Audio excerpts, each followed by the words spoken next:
देखिए, आज भारतीय जनता पार्टी के प्रदेश स्तरीय एक प्रतिनिधि मंडल हमारे साथ प्रदीप वर्मा जी, आदित्य साहू जी के साथ हम महामहिम के पास मिलने के लिए आए थे। और इस हम कह सकते हैं कि लोकतंत्र में जहां लोक लज्जा, संविधान की मर्यादा और लोकतांत्रिक संस्थाओं का सम्मान करने का एक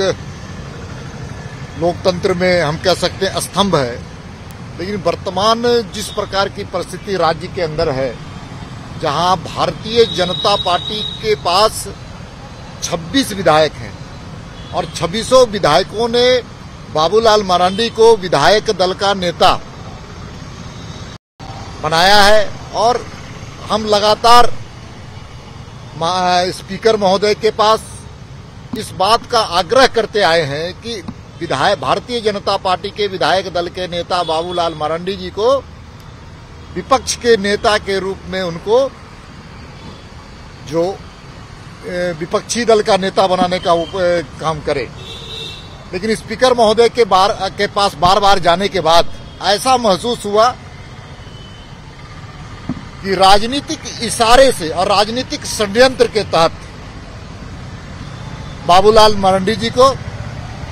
विपक्ष का नेता बनाया नहीं जा रहा है। इसलिए आज हम सब ये प्रतिनिधि मंडल गुहार लगाने के लिए आए हैं महामहिम के पास, और महामहिम से भेंट करके हमने सारे विषयों को, उसके कानूनी पक्ष के, उनके संवैधानिक पक्ष को और इलेक्शन कमीशन ऑफ इंडिया के जो निर्देश है,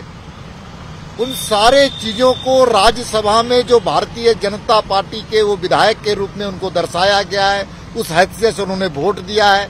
ये सारे चीजों का उल्लेख करते हुए हमने एक मेमोरेंडम दिया है। और इस मेमोरेंडम के माध्यम से हमने आग्रह और निवेदन किया है कि विधानसभा के अध्यक्ष से सीधा वो जवाब करे, तलब करे कि किस प्रकार से राज्य में संवैधानिक और लोकतांत्रिक मर्यादाओं का हनन हो रहा है। देखिए, ये सच है कि कोरोना वायरस का संकट झारखंड में तेजी से बढ़ रहा है, और जिस तेजी से बढ़ रहा है उस सरकार को उन चीजों पर, कोरोना वायरस के पॉजिटिव पेशेंट पर जो सरकार को जो विचार करना चाहिए, जो सुविधाएं देनी चाहिए थी, वो देने में असफल हुई है। हम कह सकते हैं कोरोना वायरस के खिलाफ लड़ने में असफल सरकार है। और इसके मूल कारण में क्या है कि राज्य सरकार के पास इच्छा शक्ति का अभाव है, और राजनीतिक दृष्टि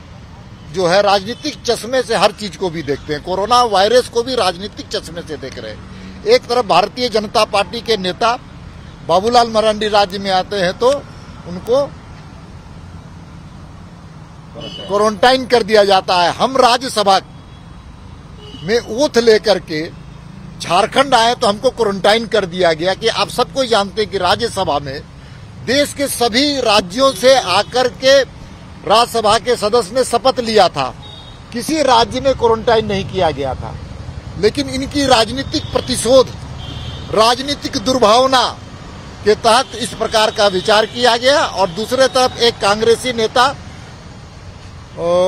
जो प्रभारी है, सह प्रभारी है इस प्रदेश के, तो वो आकर के यहाँ पर राजनीतिक काम कर रहे थे और राजनीतिक बैठकें ले रहे थे। लेकिन राज्य सरकार मौन थी, और मौन इसलिए थी कि मुख्यमंत्री जी का समर्थन इस प्रकार के कामों से है। आज के दिन में सच्चाई ये है कि बाबूलाल जी भारतीय जनता पार्टी के विधायक हैं। अभी जो राज्यसभा चुनाव हुए थे उसमें भी चुनाव आयोग ने निर्देश दिया था विधानसभा के सचिव को कि आप बाबूलाल मरांडी जी को भारतीय जनता पार्टी के विधायक के रूप में मतदान करने की अनुमति दें। और विधानसभा, झारखंड विधानसभा के सचिवालय से जो नई मतदाता सूची, करेक्टेड मतदाता सूची प्रकाशित की गई, उसमें बाबूलाल मरांडी जी को भाजपा विधायक के रूप में मतदान करने की अनुमति प्राप्त दी गई। ऐसे में ये स्पष्ट हो जाता है कि विधानसभा सचिवालय ने भी ये मान लिया है कि बाबूलाल जी भारतीय जनता पार्टी के विधायक हैं, और भारतीय जनता पार्टी के विधायक हैं। भारतीय जनता पार्टी के सभी विधायकों ने सर्वसम्मति से उन्हें अपना नेता चुना है। ऐसे में इसमें कोई संदेह नहीं है कि भारतीय जनता पार्टी के विधायक दल के बाबूलाल जी सर्वमान्य नेता हैं और अब उन्हें तत्काल सरकार के द्वारा, विधानसभा के द्वारा, विधानसभा अध्यक्ष के द्वारा तत्काल नेता प्रतिपक्ष के रूप में मान्यता दे देनी चाहिए और किसी भी प्रकार से सरकार के दबाव में विधानसभा अध्यक्ष को नहीं आना चाहिए।